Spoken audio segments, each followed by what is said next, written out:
Hello everyone, this is meteorologist Dave Snyder at the National Weather Service with Alaska statewide weather. High pressure is still in charge of the 49th state on this gorgeous Seward's Day. A wide area of low pressure across the southern Bering Sea near the Aleutian Chain, though, stirring up a few more clouds for parts of the central and western areas of the Aleutians. A little bit of light rain across the southern parts of the Alaska Peninsula. High pressure over the Gulf at 1,023 millibars, and southeast looks clear at this point.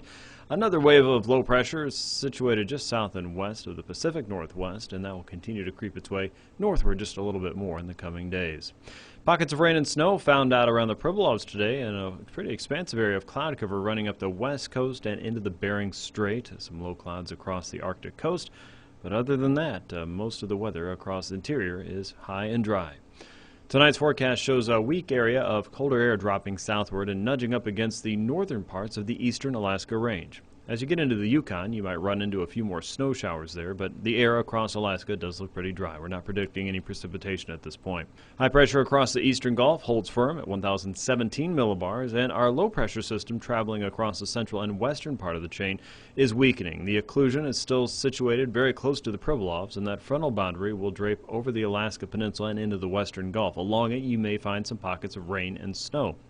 As that frontal boundary drifts eastward even more by Tuesday, look for the low across Dutch Harbor and Alaska to rise to 996 millibars. Another frontal boundary to the south and west will add additional chances for rain and snow showers, mainly on the Pacific side of the central and western chain. And snow showers will linger south of the St. Matthew Island waters, close to the ice edge, and north of St. Paul. Meanwhile, the interior remains dry. Low pressure sitting north and east of Barrow will be fairly weak and add a few more clouds to the Arctic coast.